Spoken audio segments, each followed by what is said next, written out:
According to her story, she was invited to a studio, as we said, in what seemed to be the opportunity of her life. Imagine, a girl of 19, just starting in music, being invited by Kanye West, one of her idols. The expectations were obviously very high, but the reality was much darker.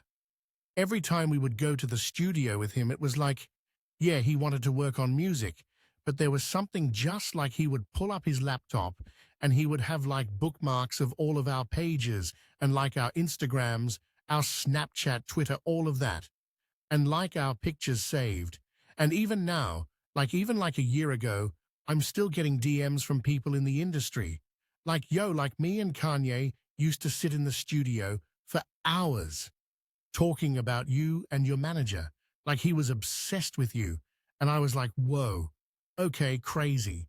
Anyway, and we get a call and it's like, hey, yeah, he wants you to come to the studio. And we're like, cool, like why? And he's like, he wants to work on music. And we're like, that's great, we go. And it's like somewhere in LA, some studio we've never been to before. And we show up and walk in. We're there to work on music, right? Like that's why I'm here. And we walk in and it's Kanye and it's Diddy. And, a couple of people that we know, men, an executive that worked with Kanye, Kanye's engineer, and Kanye's cousin. There's always drinks, there's always, the vodka and the mixers just like sitting on the table, but we walk in and immediately Diddy hands me a drink, Kanye hands Lauren a drink, and we're like, that's weird, like why are they serving us? And I don't like to drink. I don't like alcohol, I don't like the way that it makes me feel sick.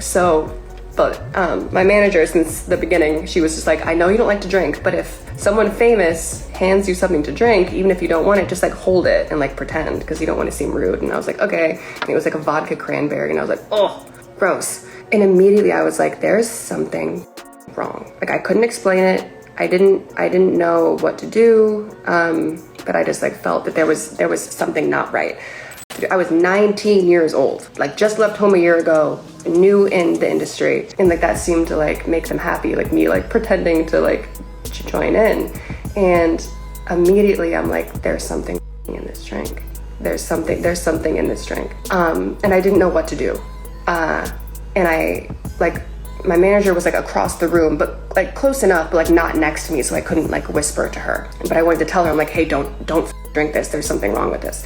But I couldn't. So I reach for my phone and I start to type, and Kanye takes the phone out of my hands and he's like, who are you texting? Like, you don't need to text anyone. Like, we're having a party. And I was like, okay. And he like puts it on one of the speakers.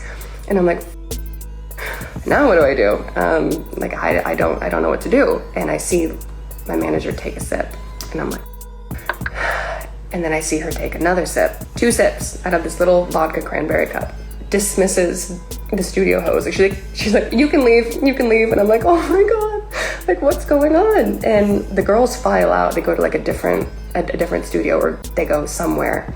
And I'm like, I have to do something. I have to do something. What do I do? And I go to get my phone where Kanye put it on one of the speakers. And as I'm going to get it, I turn and my manager's walking out. And I'm like, no. Like, where are you going? And she's like, it's fine. I'm just going to the bathroom. And I was like, no, stay. And she's like, it's right there. I'm just going to go to the bathroom. And all of a sudden, I realize that I'm in this studio. The music's low. The lights are dim, but you can still like see everything. And I realized that I'm in the studio with Diddy and Kanye, and they're both off their. And I haven't started freaking out yet. Like, I know what the situation is. I know this is a bad place to be in, but I don't really feel scared yet, because I'm like, there's other people around, there's other men around, and I know them. Like, I've known them for a while. Like, nothing bad's. The breaking point was when they started to press her to take off her clothes, because supposedly it was very hot in the studio.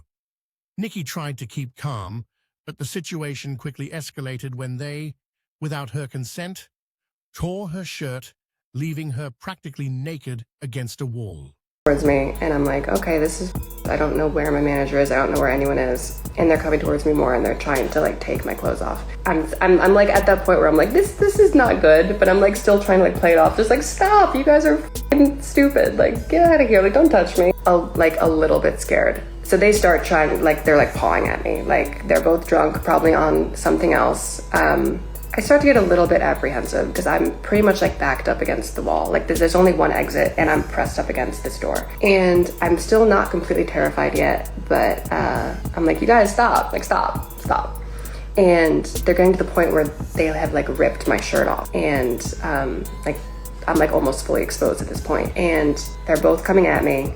And I'm like, you guys, like seriously, this isn't funny. And the most terrifying of all was not only the assault, but the absolute feeling of impotence.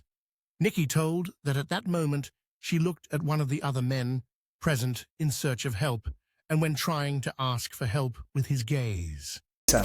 And I looked to my left where his executive is. Like, we know him pretty well. Like, we've been around him a lot. He's literally 3 feet away from me. Like, if I reached and he reached too, like, we could touch. Like, he's that close.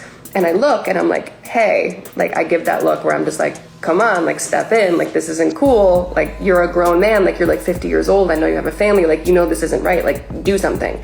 And this is the part that for as long as I live, I will never forget. All of a sudden it clicked. My back was up against the glass wall. I could not go any further back. That was the only exit. He said, go towards them. They were already drunk off their shit. They were. So I lunged forward. I stepped forward and it like threw them off balance. Like they were like, oh, you know, and like they stepped back at least 1.5 feet. And the moment that they did, I reached behind my back, I pulled the door and I slipped out, grabbing my clothes. And I ran across the hall, across this corridor, and I hid inside of an empty studio that was black. And I sat there for like 20-25 minutes, just like crying, like what the do I do? And I'm texting my manager and she's not answering.